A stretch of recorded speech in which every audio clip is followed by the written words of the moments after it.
12 to 3. You did 12 to 3. Remember we spoke about the good and the bad Yes. of your radio journey. So now let's go into the bad. Yeah. How was 12 to 3? And 12 to 3 was an unfortunate experience. Yeah. I did not enjoy it. It's sort of been a thing in the industry that's been known that you didn't enjoy it at all. Yeah. But it wasn't very long. It was a year. It was a year as well. Yeah. Felt like 5.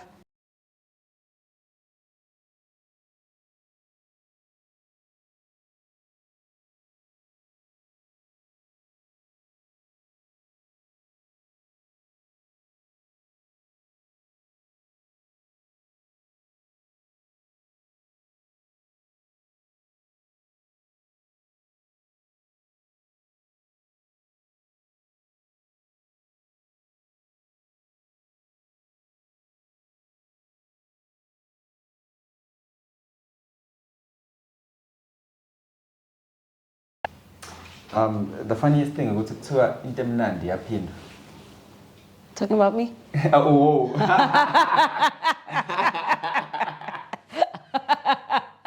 Not like that now. You never know. Obviously, the audience doesn't know this. Here at EYL, we believe so much in quality. Yes. That we had you before, but we deleted the footage because we were like, it's not worth the quality that our audience deserves. Sure. And it's not worth the quality that you deserve as our guest. Thank you. Because we respect you. You took your time and your efforts and everything. And thank you for coming again. I'm sorry I'm late all the time. But no one knows Isn't that. it crazy? No, but isn't it crazy that the work environment that I work in, it's Requires like you time. to be on time. So I think it's just a ripple effect of always have to be punctual with that, and then everything else outside of it just falls apart because I'm just like, oh, I have to be on time again. I get that. It's like you need a breathing moment. Exactly. Yeah, because you can't be all the time. It fucks you up mentally. Can I curse? Shit, fuck. Yes. Oh, that's so nice.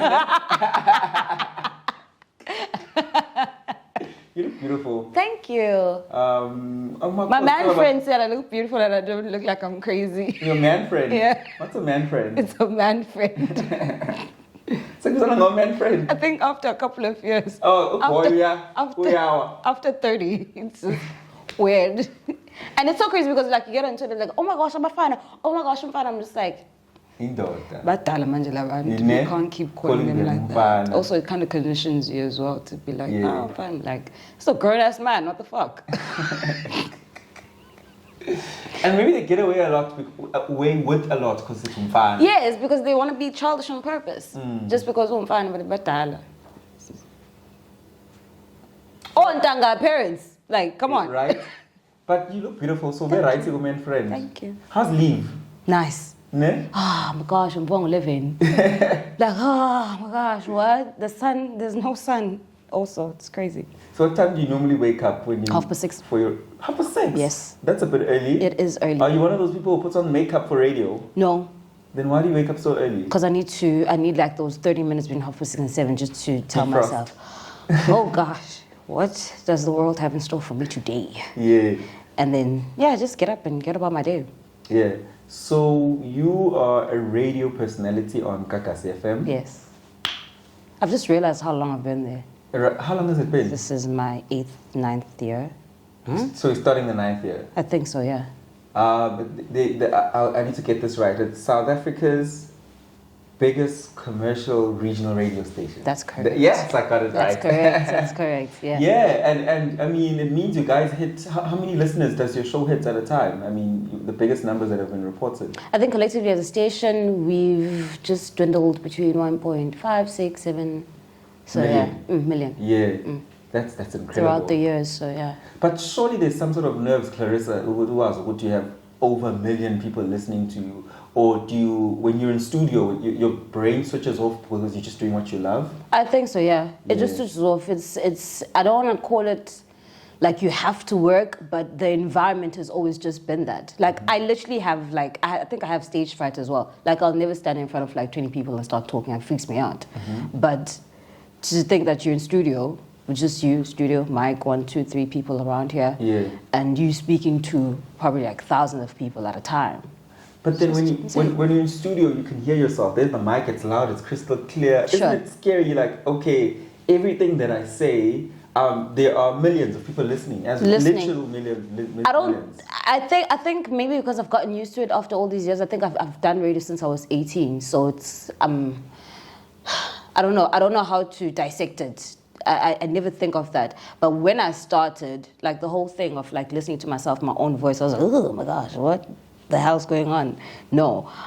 What's scarier, or what is actually scary, is people quoting you or saying things or meeting people and they remind you of things that you've said. Yeah. Like it's crazy because I speak for 3 hours, 5 days a week. Every day. I say a lot of things. It's a lot of time, it's a lot of talking, it's a lot of things, it's a lot of content to deliver as well. So even the way that my brain has learned or grown to process things, I don't keep information in my head. Not everything stays in my head that I've said or that I've read, and I know I'm prepped to execute that type of content. So it always it's a reminder that radio is still one of those beautiful crafts where I can speak to you and you remember. You don't even know my face. A lot of people won't even recognize me and say, oh, that's Clarissa. But they remember the things that you say. It's a bit scary because sometimes it's like, I said that. I don't mean it. But oh my gosh, yeah, cool. You know, okay, sharp. Say, if it does this one time, you said, you know, like, I'm like, it can't be me. There's no way. Yeah. You know, so it's always those moments where it's just like, yikes. People actually listen, and just the effect that you have on people and how people consume content. Just like how you would remember a trend on TikTok or a trend on Twitter. People remember your voice, people remember your words, which is wild. Which means 3 hours times 5 every week. There's some level of sense you should be speaking. Exactly. Yeah. Yeah. I'm just like, what? Why am I responsible for all of that? I'll come back to the radio. There's a very famous healer, Sangoma, who tweeted, was it a few days ago? So there's a doctor, Dr. Brian, I can't pronounce his surname properly. He's a plastic surgeon. So Dr. Brian seems to be in the hot water with quite a few people on social media. Is he watching up? For people booking to go for BBLs and breast reductions and then he's absconded. He hasn't been at work since November. So there's a lady who paid 140,000 rand and she was crying for her money on Twitter. She wrote a thread. And then there was Gokos Koteni. I don't know if you know her. Gokos Koteni Dlamini. She paid him 80,000 rand and she also tweeted something along the lines of, I'm a healer and not a witch. Sure. But you don't want to tempt me. Bring back my money. How do you feel about Sangomas getting BBLs? To each his own, man. This is crazy. I think there's a level of self-acceptance that you've just got to work yourself to. I don't think I'm necessarily opposed to people, you know, modifying their bodies to look a particular way, but it's just as long as it makes you happy, I would assume.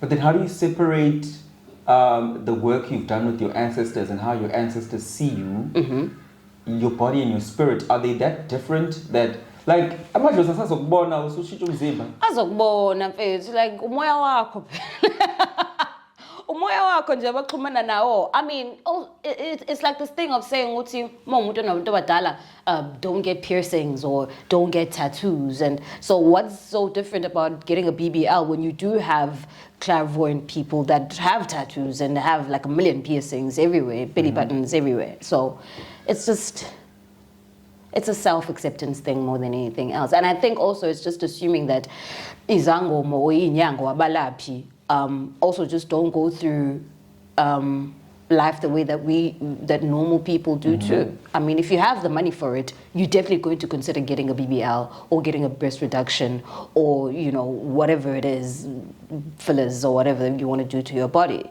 So there's also that, like, we're also just human and we have things that we look at ourselves and be like, could be better. If Ilozlako is nice enough and the accepting of those things, then sure, go ahead.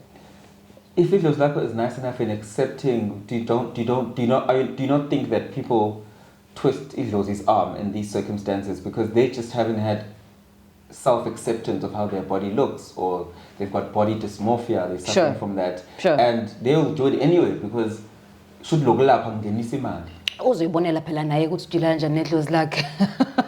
Uzoyibonela at the end of the day because we are accountable for the way that idlozi will lead us as well. So if you do something that is against or idlozi lakho feels one particular style just feels like you shouldn't have gotten that or whatever happens to it, then you deal with that and you rectify whatever it is and you keep moving, honestly. Because we're also young, I mean, and also it's we can't separate ourselves from exactly. Like it's what, I don't want to say it's what's normal or popular now, but if you have access to it and you see people doing it, then sure, yeah. To assume when would you ever thought there would be a time where African black women would want to have bigger bottoms, because you look at us naturally already, you're just like, whatever. And also you don't really make such a huge deal out of it as well. I don't look a particular way, so whatever. But now we are literally at a time where we have so much access to so much information and also the finances to do that as well. So it really doesn't really become that much of a big deal. Are you a bad person for getting a BBL?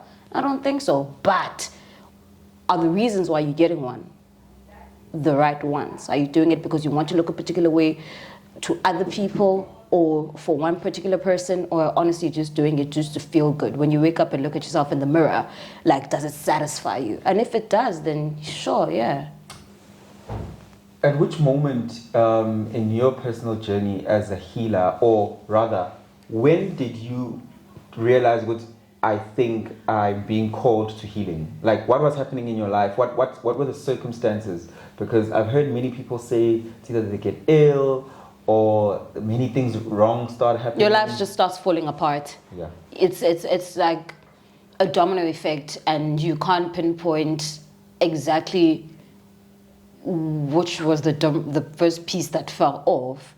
But everything just starts getting extremely overwhelming, more than just the effects that you see and the way that your life is sort of falling apart. There's also this feeling that could potentially depress you or make you a little bit anxious or more anxious than usual, of just feeling like there's something that you're trying to connect to, but you can't. It's almost like something that you can't reach or can't feel. I don't want to say it causes depression, or if you are depressed or anxious, because I've seen a lot of people even making jokes about that, saying, oh, you're not doing, every time, somebody feels depressed or anxious or whatever mental condition they feel at the time, then that's a sign of what's twice or something like that. But it's more than that. It's literally a feeling that you're struggling to connect with, almost like an entity that you're struggling to connect with. And I think naturally, because it's a mental, it's emotional, it's a spiritual thing, where you're just like, it's like literally just like stuttering, where you're just like, you want to get to it, but you just can't. You don't even know what it is. And sometimes, I think the most messed up part is that even if, I grew up in Ekaya with, but when my spiritual attack hit me, it wasn't the first thing that I pointed towards to say, oh, maybe it wasn't like that up until it got to the point where I got the direct message to say, this is what we want you to do. What is a direct message? It's a direct message. Messages come through in different ways for different people, but it's a clear signal and a clear message that comes to you to say, this is who I am, or this is who we are, and this is what we want you to do. I'll make an example. For example, I've been of the born-again faith my whole life. Sure. So I wouldn't be able to identify, and I know many people who are watching probably are like me, or inconsequential about their faith. So that's why I'm asking you, what is specifically a direct message? And maybe you can share what was your direct message. Sure. Yeah. I think for the longest time, which is so crazy, they've always known ukuthi, obviously siyabazi abantu badasa zazinto zakhona and But I think since I was a little kid, there was always a thing of abantu badala sort of latching on to me. And they were like, I had like weird episodes as a kid that I don't remember, but everybody at home, well, obviously because I was young, they do remember. Up until it got to a point where Nami, during my stuff, because even now my grandmother tells, she's like, when all the stuff started happening to you, I could tell what it was and where it was going to lead, but I didn't want to be the one to have to tell you. You know, you had to figure it out on your own. And I kind of appreciate that, but also I just felt like, maybe you could have said something, oh my gosh. But now, it's not like I probably wouldn't even have taken it seriously up until, because even the visions are not really clear. Like you see things that you don't understand. It's almost like an out-of-body experience and you don't know what's going on. It's like, oh my gosh, what is this thing happening to me right now? Also, my life is kind of falling apart, so I don't even understand what is it? Like, should I go to church? I can't even begin to tell you how many churches I've been to. But also, even at church, Lungelo, I don't know if you went to the same church. I don't want to mention the church. But there's a church that I started going to, of the born again faith again. And I started in that experience where I would listen to imkhuleko, imthandazo, befundisa abaningi, abaprofethi bekhuluma. And there were times where it's like I would just zone out of that entire conversation because I was just like, I'm not hearing this person. But and it's like such a soothing feeling. Yeah. Scriptures are scriptures, you know, but konos unfunda ngendlela, you know, that's like, it just calms me down and I feel more centered. And then I started like noticing the differences. It's okay, so spiritually, I don't know where I am, but I know and I feel different things about people and I don't understand. This is over and above the fact that, I don't know, I'm just in spiritual limbo, man. Like, it's just wild. Up until ngibone omkhulu bam amakhehla asekhaya. I was like, okay, this person looks like this person from this side of the family. And I think I know who it is. I've never met these people in my entire life. But I'm like, okay, I know these people. That's so crazy. What the fuck? Yeah. And they tell me, okay, this is what you need to do. This is who you're doing it for. This is why you're doing it.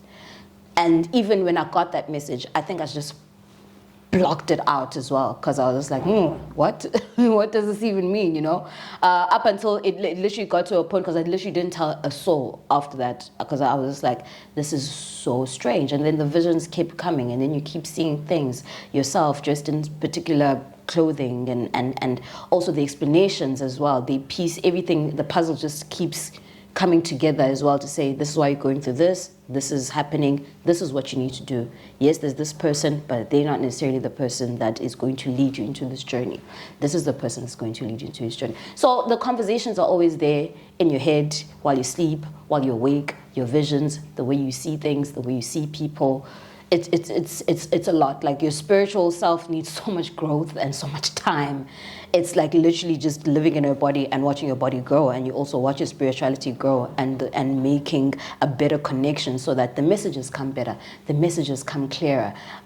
Even how you sort of like figure out, okay, this is what's being said. I see a particular thing, but it might not mean that. And then obviously you need to start asking other people, which also is just like weird because now it's like, this is such an intimate part of my life. I don't even know why I'm seeing these visions. Why am I seeing old people that I've never seen before in my life, but they're definitely family, you know, telling me these things and showing me what to do. Even though is it actually going to make my life better?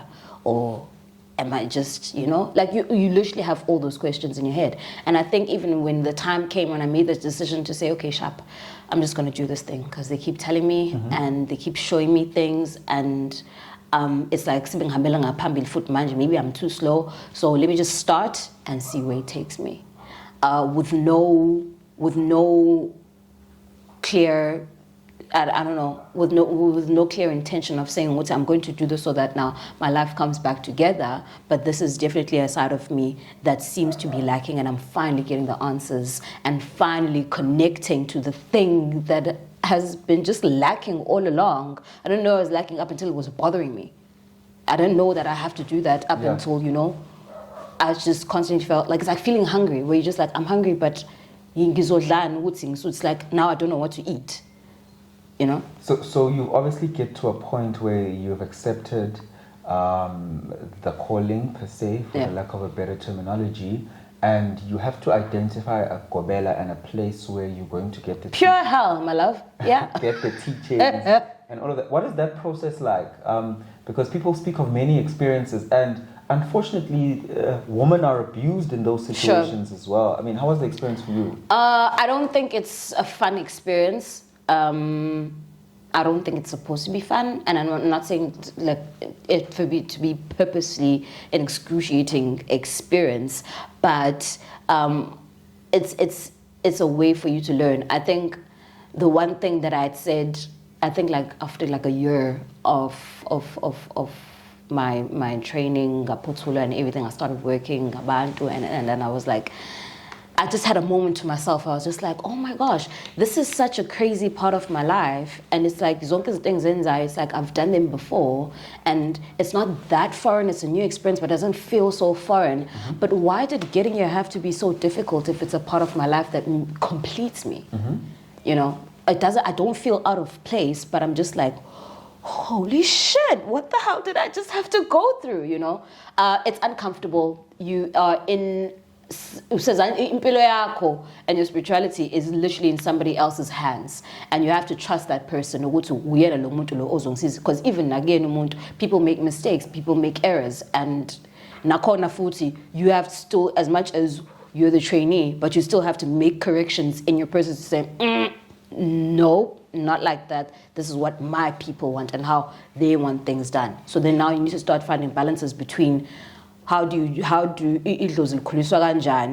if you are being shown the way by umuntu abamvumile or abakhethile ukuthi lo muntu lozokwazi ukuhambisa kule ndlela versus umuntu lo khombisa indlela aboya phambuka, and you have to be the one to come and say no, but my people don't want this is what they want. So now you have to find balances to say Idlozlam is untrained, we try to train it to become, you know, the thing that it's supposed to be. But also, I don't really know where it's going to lead me, but I can tell that that is wrong. Do you feel like in your journey there was any sort of abuse or unfairness? Now I have to say, fortunately, no. Yeah, because so many people go through it, and it's so unfortunate. Maybe you just need to go on and just move on with your life, but you find so many people wanting to do that. Maybe it's just the power that people want to say, which people think it's such a huge deal, but it's like there's so much more to ubomlapi than being ukobela and having people under your wing all the time, you know.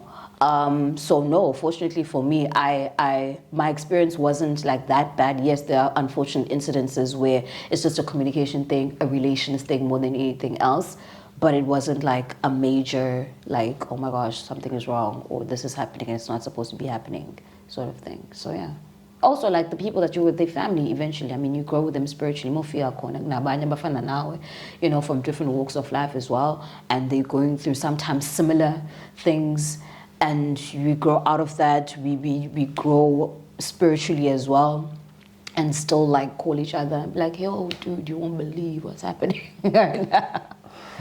Are you practicing now? As in, are you healing people? Are you doing consultations? Yeah. When, like... Because when I call Clarissa Nyamtola... Yeah, that's the craziest thing for me. Like, you will always find me. You will always find me. I don't think there's ever been an instance where I've had to stop something else to do my spiritual work, or my spiritual work has been in the way of... So your life has just harmonized itself. It's just like in harmony, it's in sync. I don't have to stress about it. At some point, I used to like designate days because I felt like, okay, this will help me work better. I'm like, come on a Wednesday or come on a Thursday or whatever, like extend and stuff like that. And then I realized also there's a thing in my head that just hates routines. So it's just like, okay, And what would you say, I want to close off this topic, what would you say is the most fulfilling thing that you've healed a person from?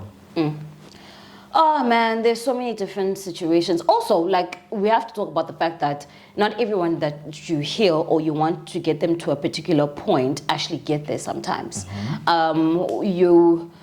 there are instances where you are literally fighting against their demons more than just getting their stuff right. And there's only so much that you can do. And having this sometimes you literally have to let people just let things fall apart so that they can see where to go as well. Because when I say, oh my gosh, yazi njena nginamaphupho, ngihlezi ngiphupha ngisemanzini, ngihlezi ngiphupha ngifake ibhayi, ngiphupha ngifaka ubuhlalo, ngibona ugogo kanje. And then I'll be like, okay, sharp, I get it. We'll figure out what the issue is, what's going on, and we'll get to it. But what is it that you want to do? You'll feel like this is the problem, this is the problem, this is what you need to fix, this is what you need to fix. And you can fix that. But what do you want? These are all decisions that you have to make. Fortunately enough as well, like there are good turnaround stories where Omoto will come back either like in a month, 2, 6, a year, and come and be like, oh my gosh, yeah, since ngafika kuwena wangisiza like my life you know, this is happening. Other people will come with more stuff like, oh my gosh, so local, now I want to do this, can you help me? Can you still help me? Oh, and it's like, okay, sharp, cool, this is fun, this is nice. Like it's nice when you see the change in people or having a hand in someone's life and the way that they transform. And especially no matter what they say to me, you know, and then you just need to like refine and direct. So there is a level of satisfaction with that, you know, just to look at someone and be like, you're doing great. So as I said, I promised that I'll come back to the radio topic, yes, since radio is such a significant part of your life. People out there sit behind desks, or accountants, or lawyers. Why is Clarissa not a lawyer? Why does Clarissa think that just her voice and her intellect will make her a living? That was never really the plan. I think it's a decision I made. I was 18 years old, dog. Yeah. It's one of those things where my life has a weird pattern of I can think of a lot of things, right? Naturally, I can only action a few of those things that I think I would like to do. And radio was one of those things where I just put my foot forward and it just kept progressing and kept growing. Enough so that I didn't even have time to attend to any of the things that I studied. I studied sound engineering.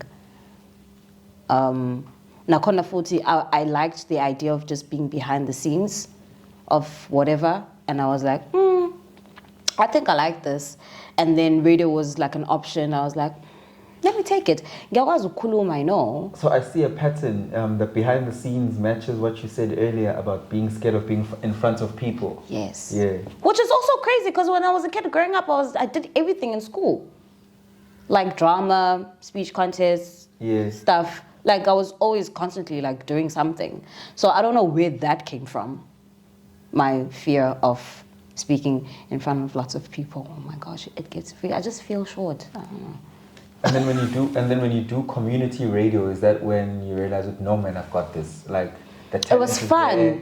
When you're young, and I think it just complemented the wheel that keeps turning in my head, where I always want some sort of movement, some sort of motion.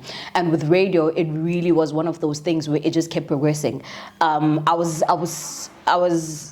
It was my first year in college when I studied radio and started at community as well. So it just kept progressing on the side, and because I literally just did like weekend shows, but still like I was a full-time student. And I guess I just followed that.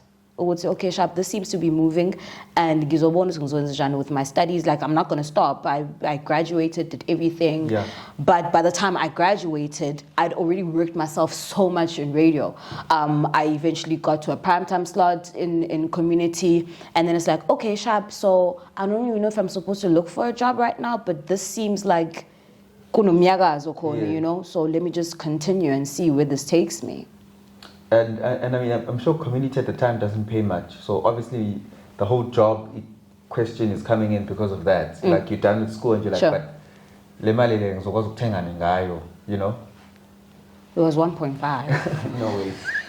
Man, Yeah. It was my first stipend. Are you crazy?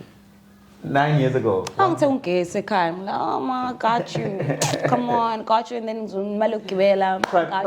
it's like, yeah, because my like, I never had funding, like any educational funding, nothing like that. So for everything. They literally just like took me on and they were like, all right, cool, whatever it is that you want to do. So now that I can make a little bit of money, because like I think before in college, I was like a waitress at some point. I hated it with my entire life. Shout out to all the waitresses. You guys are doing quite an amazing job. I know the behind the scenes of that. It is not nice. But I think but still, it's like, I did that and so there was never really like a flow of money. I was never in the mindset to I want to do something, which I think I have now, where I'm just like, yo, younger people really need to get up and start doing stuff like skills, like upskill yourself, like do something. There's so much money to be made, like, and it would be nice to learn how to manage your finances from a young age. So I never really had to worry about finances up until then I started getting money as well. It's not like as well, but I'm just like, mama. Must be nice. You know, on 1 point. Yeah. Is mom still around to see you get the Kaka CFM gig? No, my mom passed away when I was 16. I was in, can I say 11th grade, like an American? I was in grade 11. Yeah. So my grandmother has literally, then we just figured ourselves out, really. You lost your daughter, I lost my mom. Let's see, what we can do. And gradually we grew, like, the bond that we have. We also just, we saw alike, but it's just like, you birthed my mother, I get it. Yeah, so she's been through the whole journey. In radio, like, because I think at 7 p.m. my first show was 7 p.m. to 10 p.m. Friday and Saturday at Another FM. Like, she would drive me to work. Aww. She'd be like, oh my gosh, I'll drive you to work. I'd be like, okay. And fetch you. And pick me up. Just like, oh, Fim, what's happening? I'm like, yes, mom. She's like, oh, Kosiam. Hey, okay, so what's her name? Like, after 3 months, she got tired of me. She was like, guys, Bonel, and now I just take 2 taxis to get to work, sleeping on the floor, carry like a little like blanket, food to warm in the microwave, like, I'm so grateful for that. Like, I'm so grateful for a support system that's Yeah, because I mean, it's not like why ngilahla. Sure, it's not like why ngilahla as well to be like ngeke ngisakuland zibonele manje, but it's also like, okay, now cooler. Yeah, exactly. I can't just browse through this. I know we're speaking about radio, but I mean, you're very young at 16 to be losing a mother. I mean, What does that do to you? It was horrible. I started drinking that year excessively. During holidays, mostly it started. And then when you have like abantu around you that don't necessarily say, no, that's not such a good idea. And you're like, okay, I get it because I'm young, obviously. But also, I don't think anybody was having the conversation with me, Wuti, how are you actually dealing with you losing your mom since she was such, it was just me and her. Mm-hmm. So obviously, like, I'm going to lose my mind. Tried therapy, I hated it with a passion. I stopped going to therapy as a kid. I didn't realize, maybe it was the time. I didn't understand that I had to heal. So it was just like, oh my gosh, like this loss, like now this important part of my life is gone. Like, I don't know what to do. I need to pick myself up. She wanted me to continue with my studies, so we're going to do that. Obviously, naturally, everyone at Sekai is going to be like, yeah, sure, blah, blah, blah.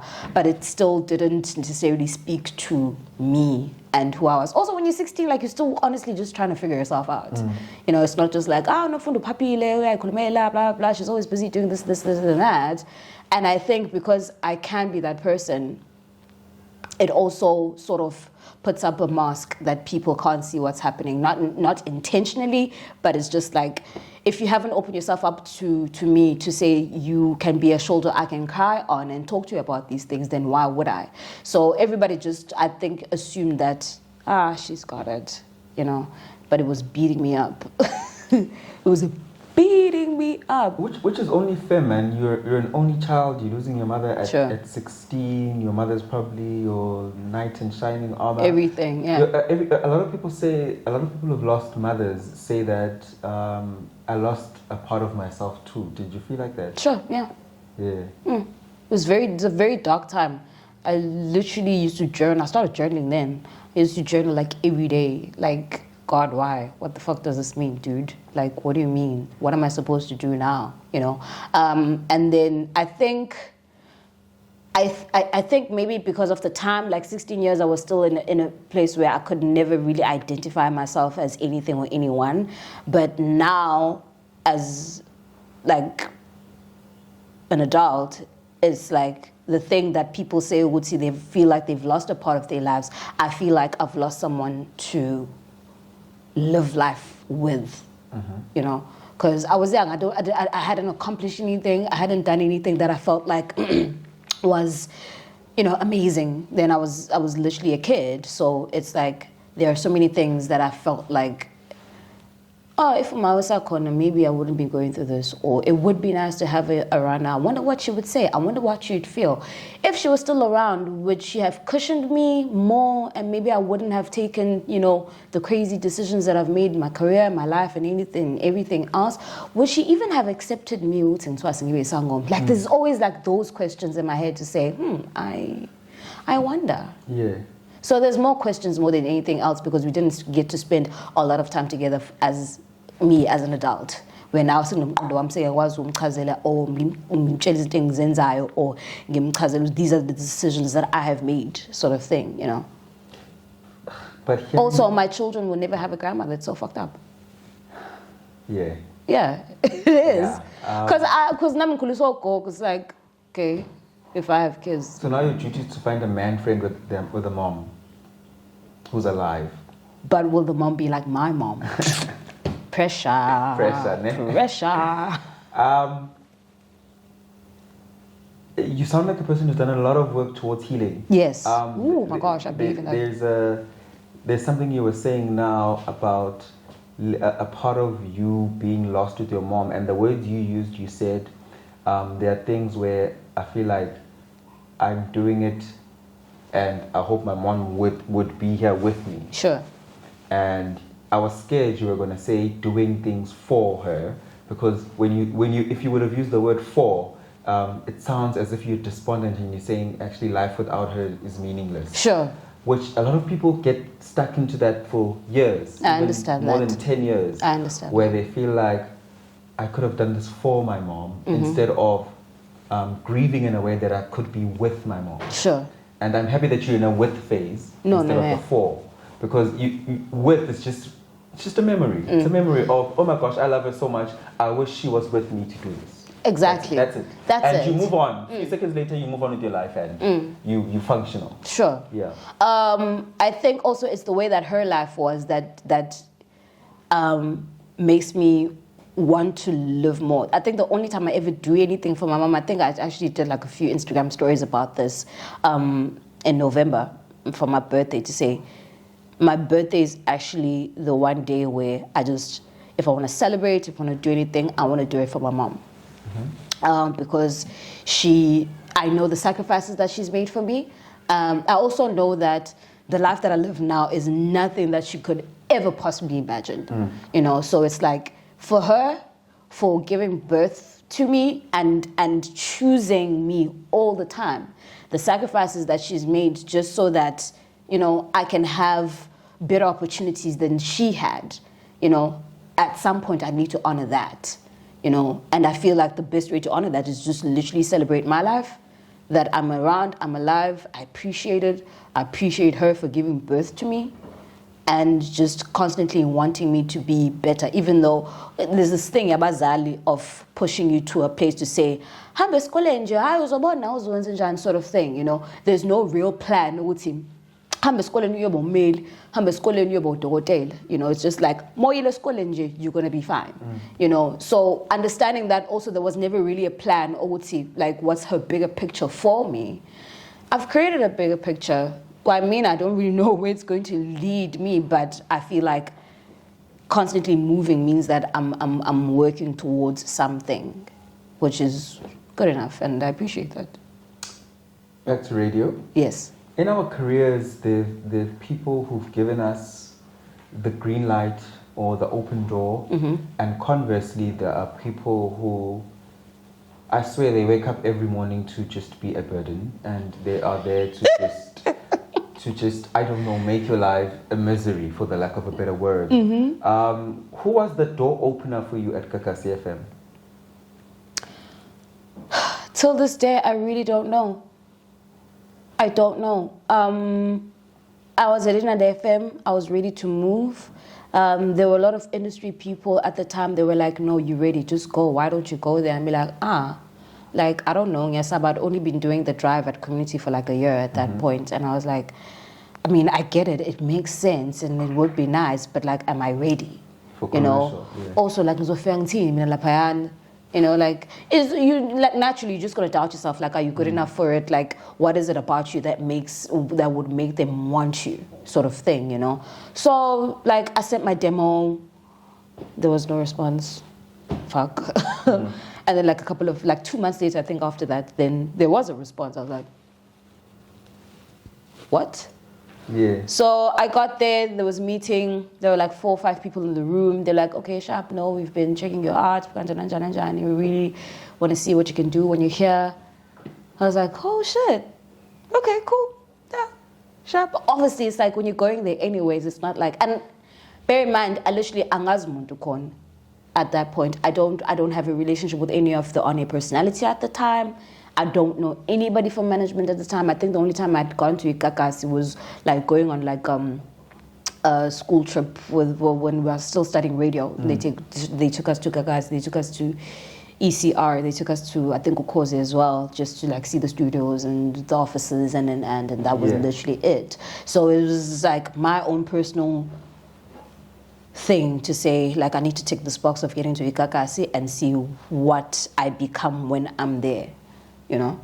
So it was literally just like a moment, really, more than one particular person opening the door for me and saying, yo, come in, So that was pretty cool. I feel like your climb though within the ranks in terms of on air was quite exponential. I mean, you started with Weekend. Where? Kakas.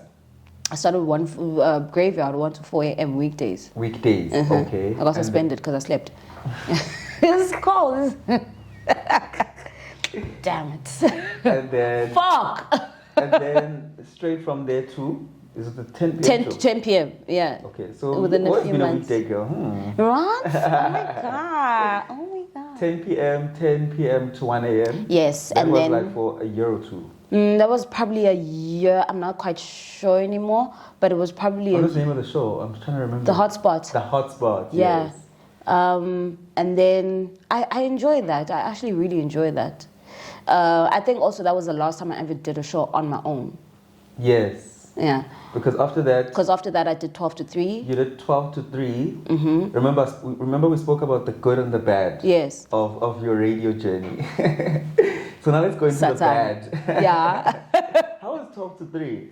12 to 3 was an unfortunate experience. Yeah. I did not enjoy it.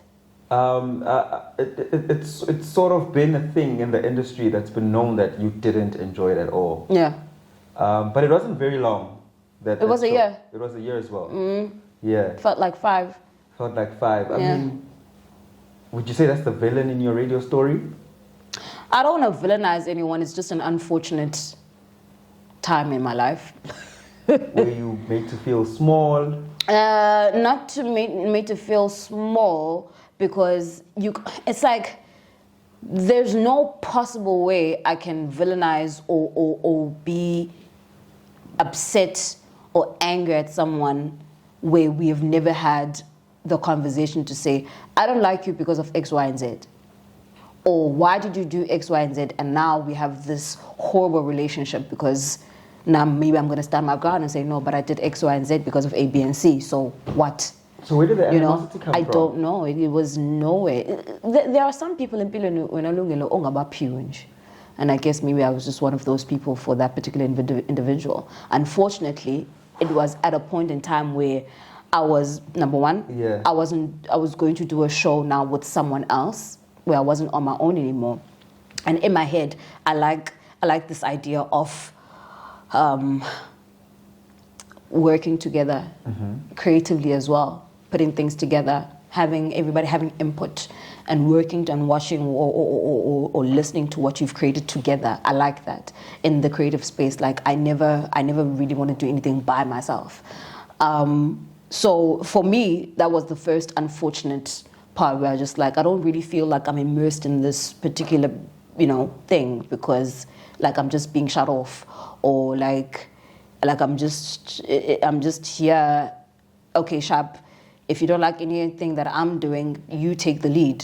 And also, I'm not going to enjoy that because I'm just like, we're totally different people. Like, I don't even get what you're doing. So what the fuck? So what would happen? Like, you might hear clean your... Apparently so. And obviously, when you're in studio, you can't hear that because you're in studio with your headphones on.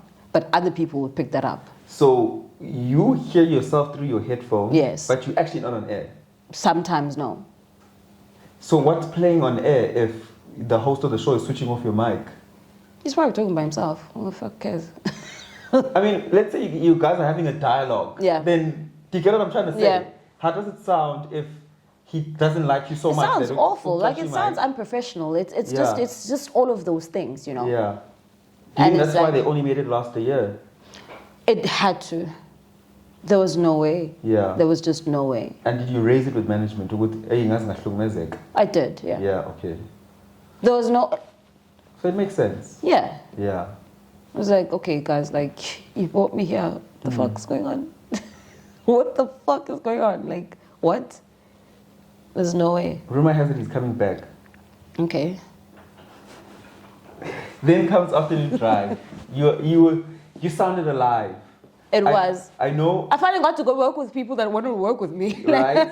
You sounded alive. Then you were working with Kings of the Weekend. Yes. DJ Naves and Spectacular. Which many would say was a brilliant show for Kakasi. It brought a new energy. It definitely brought a new energy. Yeah, the energy was insane. Yeah, it was insane energy. They sounded committed. They were Someone called me and said, oh my gosh, like, you guys sound so good. Like, someone actually asked me, I think they were just trying to pry. They were like, oh my gosh, like, you guys sound so good. Like, there's no way you guys are not fucking. I said, hold on. I'm a fucking one or two. Like, both? What? But yeah, it's just like stupid banter, but it's just like we really got along, we hit it off. They are a well-oiled machine. And they also, I think because they know what it's like to work together, it's very easy for them to just like rope someone else in. Because I remember even that's how also I met Hope, because they brought her in as well. So we were all just like family. They brought her in? Yeah. Anyway, so the what was that? Nothing. There's something you want to say? Nothing at all. There's something. She just went straight to Drive. No. She wasn't on air at the time. She was, she did like our social media and stuff like that. So naturally, like we grew a relationship. I grew a relationship with her as well. Okay. So we just became part of the team. Like if we're going somewhere, we want to do something. Ideally, we want to have her there. So we just bring her along and yeah. And eventually now, like obviously she was in close proximity as well at the time to knock on doors in the building to say like, and she did, and she eventually got her own show as well and finally got to be on air, so which was really dope. Excellent. So that is so shady. We're like, Dana, what the what the hell? This is about yes, it is. Fega. Wow, there's so many people that make up Clarissa though. Okay, sharp. I'll never discredit people. Like I always like there are people that are important that you have that are part of your story and part of your life. Yeah, definitely. But once again, you faced with a challenge because top to three, you faced with a co-host that you're not getting along with, and you guys just can't stand each other. The 3 to 6. As much as you love the people you're working with, the challenge is now that you were once a host, co-host, now you're a traffic girl. Sure. Like, oh my gosh, Clarissa, why do you keep getting these deals that look good, but are they really good? That's a good question. Yeah. And I'm sure you felt that. Yeah. I was like, the hell? What? Why? It was horrible. But, I mean, I think it had to happen. Maybe. I don't know. It's just one of those things where I'm just like, that's strange. Why are we doing that? Why is it happening? Like, what is the reason behind this? Spare and leave to metro. Still, Clarissa is the traffic girl. Sure. Are you more mad? Like, guys, I wasn't mad then. By that point, I didn't give a shit. I didn't give a fuck. I didn't care. I didn't care anymore. And when things like that happen naturally, you will have like everybody coming in saying, oh my gosh, Yazi Village, you're supposed to be. Yazi Village, you could be. Yazi Village, I'm like, okay, fine, it's fine. Jesus, I get it. Yeah. Fuck. You know? Like, there's so many other things happening. I'm sure people will like, say that. well, go and tell them. Fuck, leave me the fuck alone. Like, none of us in this conversation are the decision makers. Fuck. Also, there's only so much I can do. Yeah. If my doing and the much that I can do is not good enough, then fuck. Did you enjoy that show? Working on that show? I know Boutwasa, so your attention span was split. But did you enjoy working with Nomalanga and Waras? Yeah. I thoroughly enjoyed them. Right, it's such an incredible mind. It's so crazy. Nomalanga, well, I know her very from Gagatsuji, where she was before. So we already had a relationship as well. So it wasn't like I'm working with like foreign people that we still need to figure each other out. So yeah, we just got into it. And how did you feel when the show ended? Because it felt like it was only a year and a half.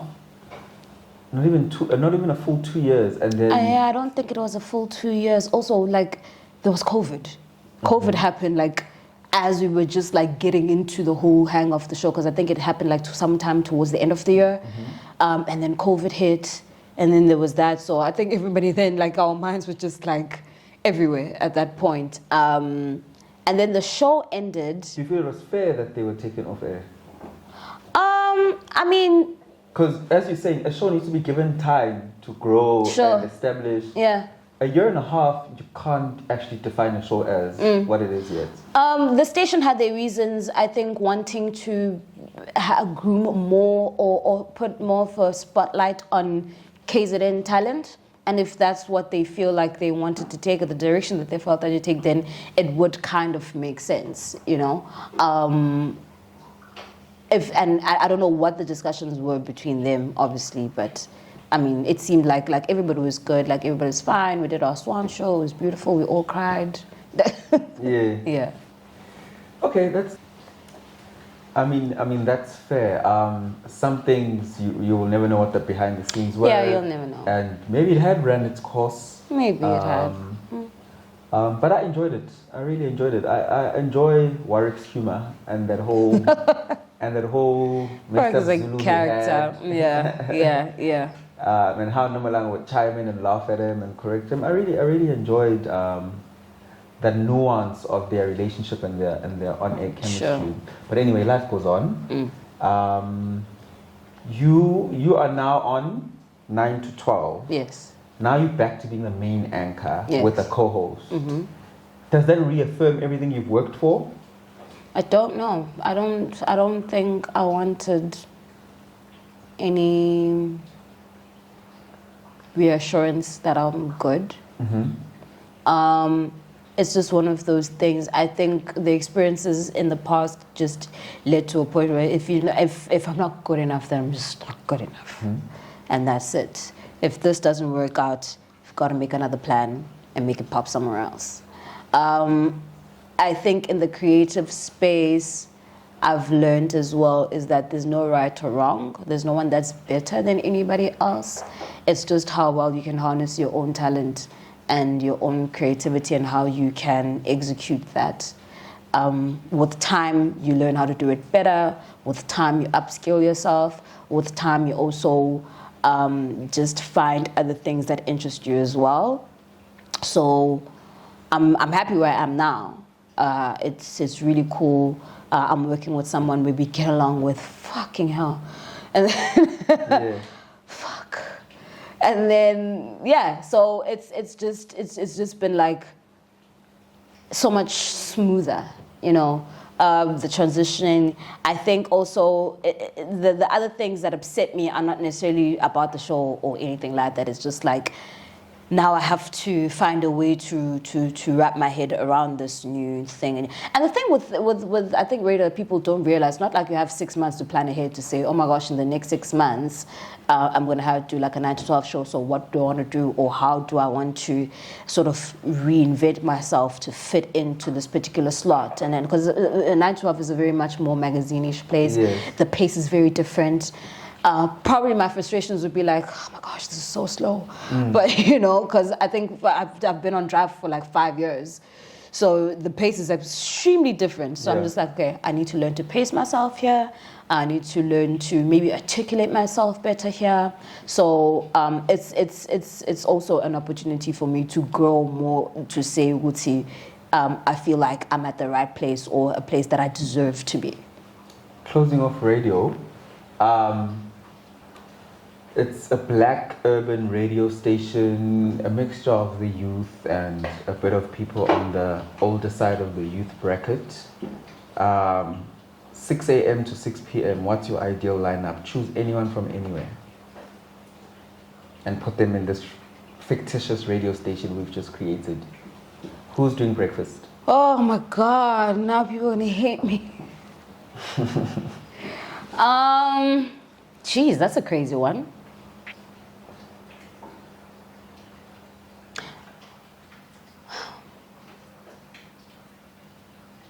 I would really like for Bonang to be somewhere. Where in this? Still a 9 to 12 girl? No. Afternoon somewhere drive? else. I think Drive would be dope. Ne? For her cool. energy. Yeah, for energy. Yeah. I think she would be that would be like dope. Pair up with Tibo Touch and see what happens. Actually, I see it. Yeah, I think like it's a combination that kind of makes sense in my head. I see it. Yeah. And the fact that they are bold personalities, but they are bold personalities that are not competing. Love it. You can see they will both acknowledge their greatness. Yeah, boo. Yeah. I would love to see that. That would be hilarious. Yeah. I would love it.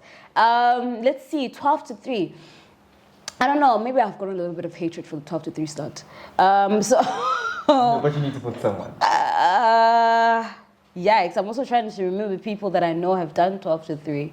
That would be dope. There's a guy on 947, I think Uzweli. Yes. I really like to see him do like a 12 to 3 slot. I think it would be cool, but who would I pair him up with? He is on 12 to 3, I think. Has he moved to 12 to 3? Yeah. No, he has not. Promise you. Lies to me. Promise you. Wait, Andy moved?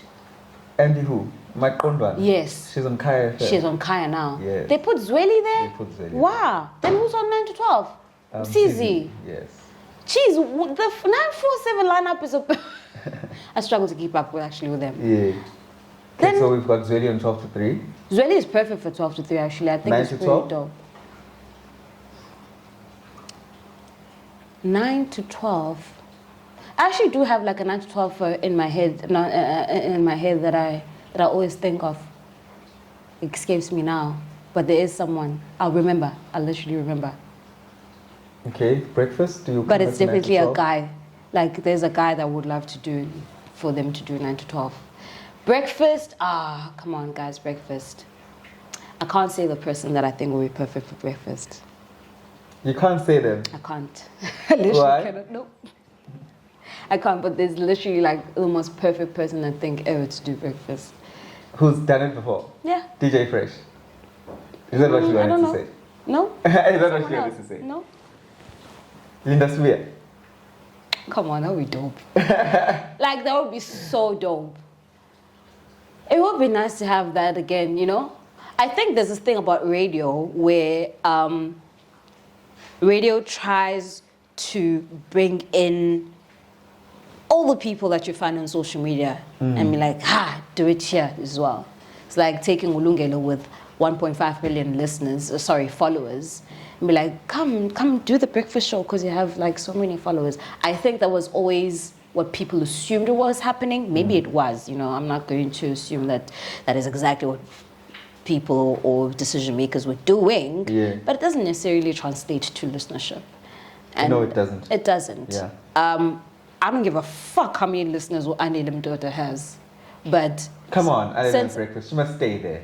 You get what I'm saying? Like, I love her there. I love how Adele has grown throughout the years. I used to listen to her when she was still on 5FM with Grant. And it's like, that's, if I want to listen to radio, like, I'm definitely going to listen to her because I know where she's been. And I've seen her grow in it, you know? So it's like one of those things. Adele is great on breakfast. Very great. I love her. We can agree on that one. And it's still not the person you wanted, clearly. No, it's not the person I wanted, but she's great there. I literally can't say the person there. I cannot say it. If I were Adele and Linda's way. Yeah. Wow. Do Clarissa Cares? How's that going? It's a non-profit, or is it a non-governmental organization? One of those.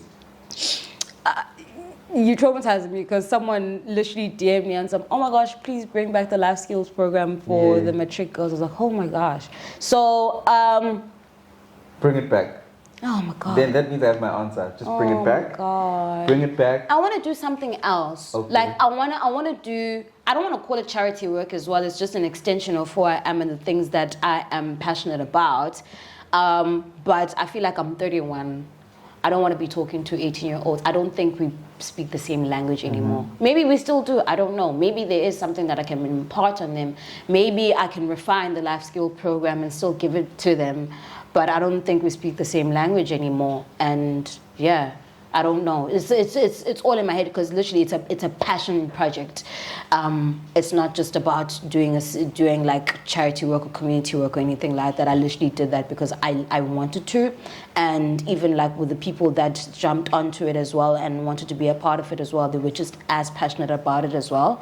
So like I'm literally struggling right now to conceptualize or think of what would be great that would be beneficial to umphakathi, be it young girls, young boys, just young moms, dads, whatever. Like that would be extremely beneficial. Like I've tried so many things to think what would be great for Clarissa Cares in terms of the school visits. Like, do I add like try to speak to a few people and get like a driving lesson thing going on or whatever? I don't know. Like it was just like ideas in my head, and I was like, I think its season might have which is fair. Passed. Yeah. But also like I want to do something. I definitely want to. Yeah. In light of you having that part of you that cares of the youth and that just wants to be one with the youth's issues. I know you spoke about that when you were 16 and you were dealing with the pain of losing your mom. You were drinking a lot. Yeah. Do you ever think you were an alcoholic? Probably was. I definitely was. I literally have memory gaps from my late teens. I don't remember much. I partially remember my first year in college even. I just don't remember. Because you were just always drunk? Yeah. Perpetually, daily? Daily. Oh my gosh, definitely should get drunk. It's so crazy. It's getting warm. Oh my gosh, she's work. Let's get something to drink. Yeah. You know? And I didn't realize it was such a problem up until I stopped. When I stopped, then I realized, okay, I'm doing this because I'm masking or running away from just dealing with the trauma of losing my mom. So then, like in my early 20s, then I had to go through it all over again, and I came out of it alive. Yeah. And congratulations, by the way. You're the lady where you always hang around us, and you were exposed to every narcotic because of your career. Everything. But you're always the tea girl. We went to an event in Zimbabwe.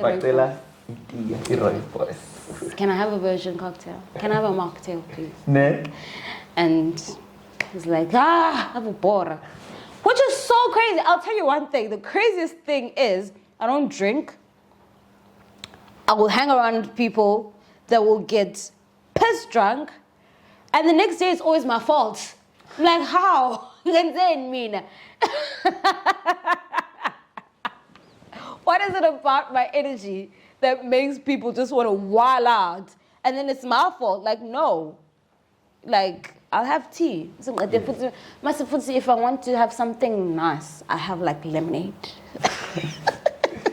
The show is Engineer Your Life. I'm Lungelo KM. She's Nomfundo Clarissa on social media platforms. She's at Clarissa Mfeka. The show is at Engineer YL Show on all social media platforms. Please subscribe. Please join as a member. And keep watching, man. And thank you so much, Clarissa. We love you. We love you. I love you too. Congratulations on the podcast. We love that you're doing this. I love the fact that you have found something that you're passionate about and invested in it and put so much energy and effort into it. I also love the way that you conduct your interviews. It's refreshing, it's lovely, it's beautiful to watch. We'll see you next week. Thank you. I'll see you guys tomorrow.